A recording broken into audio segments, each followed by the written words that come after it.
എടോ ഈ അറിയൽ എന്താന്ന് എല്ലാവർക്കും മനസ്സിലായിട്ടുണ്ടാവൂല്ലേ? പ്രത്യേകിച്ച് കുഞ്ഞു മക്കളൊക്കെ ഉള്ള അമ്മമാർക്ക് പറഞ്ഞു തരേണ്ട ആവശ്യമില്ല. കഞ്ഞിക്കൂർക്കൻ്റെ ഇല, പനിക്കൂർക്കൻ്റെ ഇല അങ്ങനെ കുറേ പേരുകൾ ഇതിനുണ്ടെങ്കിലും വയനാട്ടിലും നിലമ്പൂരൊക്കെ ഈ 2 പേരുകളാണ് ട്ടോ ഞാൻ കൂടുതലായിട്ടും കേട്ടിട്ടുള്ളത്. അപ്പൊ നാട്ടുവിശേഷങ്ങളൊക്കെ അവിടെ നിൽക്കട്ടെ. നമുക്ക് കാര്യത്തിലേക്ക് വരാം അല്ലേ? എല്ലാവർക്കും അറിയാം നമ്മുടെ കുട്ടികൾക്ക് ജലദോഷവും ചുമയൊക്കെ ആണെങ്കിൽ നമ്മൾ ഇതിന്റെ നീര് നന്നായിട്ട് പിഴിഞ്ഞിട്ട് അവർക്ക് കൊടുക്കൂല്ലേ? ഒരു 3, 4 നേരമൊക്കെ.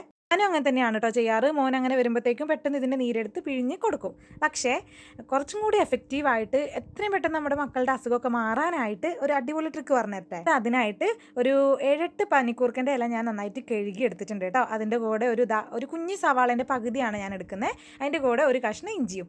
അപ്പോൾ ഇതും കൂടെ ചേർത്തിട്ട് മിക്സിയിൽ നന്നായിട്ട് അരച്ചെടുക്കുക. അങ്ങനെ അരച്ചെടുത്തതിന് ശേഷം ഇത് നമുക്ക് നന്നായിട്ട് അരിച്ചെടുക്കണം കേട്ടോ. അരിച്ചെടുത്തതിന് ശേഷം നമുക്ക് അതിലേക്ക് ചേർക്കേണ്ടത് എന്താണ്? കുറച്ച് മഞ്ഞപ്പൊടിയും കുരുമുളക് പൊടി ചേർക്കണമെങ്കിൽ മാത്രം ചേർത്താൽ മതി കേട്ടോ. ചെറിയ മക്കൾക്ക് കൊടുക്കുന്നതുകൊണ്ട് തന്നെ. അതുമല്ല ഇതിൽ ഇഞ്ചിയും ഉള്ളിയും പിന്നെ ഈ പനിക്കൂർക്കൻ്റെ ഇലയ്ക്കൊക്കെ നല്ല എരിവായിരിക്കും.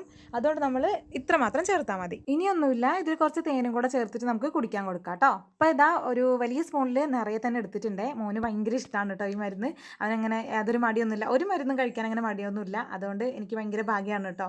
എല്ലാ മരുന്നും അവൻ കഴിച്ചോളൂ. അപ്പം അങ്ങനെ ഇതാ ഞാൻ വടകര എത്തിയിട്ടുണ്ട്. വടകരയിലുള്ള എൻ്റെ ചെടി അവസ്ഥ ഇതാണ്. വളരെ പരിതാപകരമാണ്. അതുകൊണ്ട് തന്നെ ഞാൻ വീട്ടിൽ നിന്ന് വന്നപ്പോൾ കുറേ ഇല കൊണ്ടുവന്നിട്ടുണ്ടായിരുന്നു കേട്ടോ. അപ്പോൾ അതാ നേരത്തെ കാണിച്ചെന്ന പോലെ നമുക്ക് ഇലയും മറ്റു സാധനങ്ങളൊക്കെ ഇട്ട് നന്നായിട്ട് അരിച്ചെടുത്തതിന് ശേഷം ഇങ്ങനെ ഫ്രീസറിൽ ഇങ്ങനെ സൂക്ഷിക്കുക കേട്ടോ.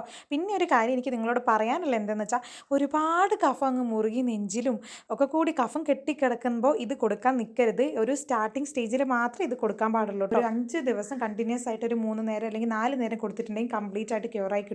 അല്ലാതെ ഒരുപാട് ഡേഞ്ചർ സിറ്റുവേഷനിൽ ഇത് കൊടുക്കാൻ ആരും നിൽക്കരുത്. പിന്നെ ഒരു കാര്യം, ഫ്രിഡ്ജിൽ നിന്ന് എടുത്ത പാട് തണുപ്പോടെ കൊടുക്കരുത്. തണുപ്പൊക്കെ നന്നായി മാറിയതിന് ശേഷം തേനും ചേർത്ത് കൊടുക്കാം കേട്ടോ.